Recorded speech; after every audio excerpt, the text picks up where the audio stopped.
السلام علیکم ناظرین، آج ہم بات کریں گے کفر اور شرک کی۔ شرک وہ گناہ عظیم ہے جس کا ذکر اللہ تبارک و تعالی نے قرآن کریم میں کئی جگہ کیا ہے۔ اس نے کہا ہے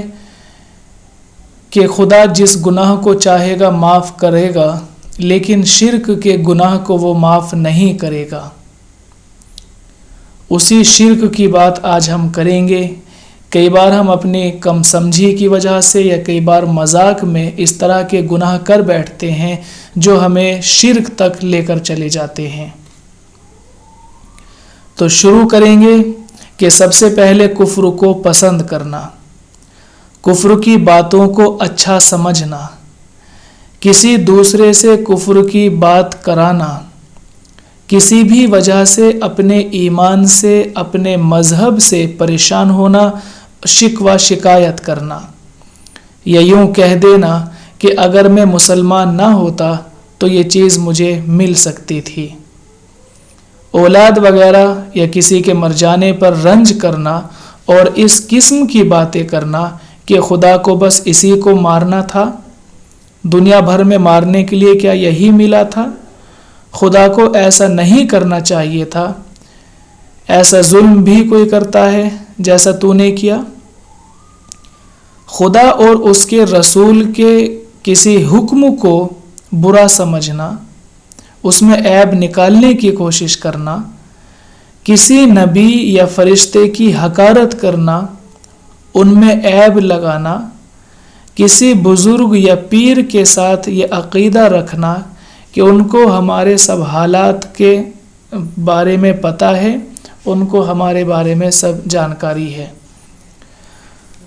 نجومی پنڈت یا ایک ایسے انسان سے جس پر جن چڑھا ہوا ہو غیب کی باتیں پوچھنا اور ان باتوں کو پوچھ کر سچ جان لینا، کسی بزرگ کو، کسی قبر یا مزار کو یہ سمجھ لینا کہ وہ اس کو فائدہ پہنچا سکتی ہے یا وہ اس کو نقصان پہنچا سکتی ہے، کسی سے مرادیں مانگنا، روزی اور اولاد کا سوال کرنا، ولی کے نام کا یا کسی پیر بزرگ کے نام کا روزہ رکھنا، ان کی قبروں کو سجدہ کرنا، ان کے نام کا جانور چھوڑنا یا ان کے نام پر کسی جانور کو چڑھا دینا یا اس کو ذبح کر دینا یا اس کی بلی دے دینا، کسی کے نام سے منت مانگنا، کسی کی قبر یا مکان کو کعبے کے برابر سمجھ کر اس کا طواف کرنا، خدا کی جو خصوصیات ہیں، اس کی جو صفات ہیں، وہ کسی پیر، بزرگ، جن یا قبر کے اندر مان لینا، کسی تصویر کو گھر میں لٹکا لینا، اس کے سامنے چراغ جلانا اور اس کو برکت کی چیز سمجھ لینا، کسی کے نام پر جانوروں کا ذبح کرنا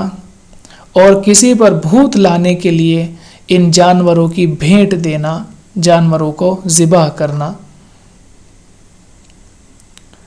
پنڈتوں کے بنائے گئے پتروں پر یا مولویوں کے بنائے گئے تعویذوں پر پوری طرح سے یقین کر لینا اور ان تعویذوں کو، ان پتروں کو کسی فائدے اور نقصان کی چیز سمجھ لینا، کسی بزرگ کے نام پر یا دوسرے جانور پر جس کا نام کسی بزرگ کے نام پر رکھ دیا گیا ہو، اس جانور کا ادب کرنا، کسی انسان کا نام جیسے علی بخش رکھ دینا، حسین بخش رکھ دینا یا عبد النبی رکھ دینا، ستاروں پر یقین کرنا، ندیوں پر یقین کرنا، پتھروں پر یقین کرنا اور یہ سمجھ لینا کہ یہ سبھی چیزیں انسان کو کچھ فائدہ یا نقصان پہنچا سکتی ہیں۔ مہینے کی کسی تاریخ کو اچھا سمجھنا اور کسی تاریخ کو برا سمجھنا، یعنی کسی کو شگن سمجھنا اور کسی دن کو اپشگن سمجھنا، کسی بزرگ کے نام کا وظیفہ پڑھنا، یا یوں کہہ دینا کہ خدا اور اس کے رسول اگر یہ چاہیں تو کام ہو سکتا ہے، یعنی خدا کے ساتھ میں رسول کو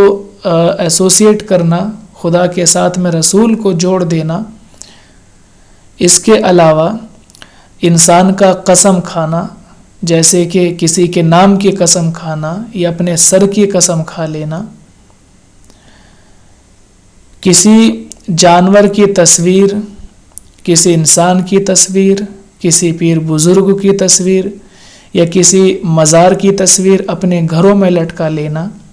اس کو برکت کی چیز سمجھنا، اس کی تعظیم کرنا، اس کی عزت کرنا، یہ وہ سبھی چیزیں ہیں جو انسان کو کفر اور شرک کے قریب لے کر چلی جاتی ہیں۔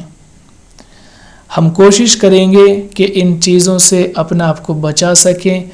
اور آئندہ ان جتنے بھی ہم نے یہ پڑھے ہیں، اگر ہم میں سے کوئی گناہ صادر ہو رہا ہو تو ہم اس سے بچنے کی بھی کوشش کریں گے۔ آج کے لیے اتنا کافی ہے۔ سننے کے لیے بہت بہت شکریہ۔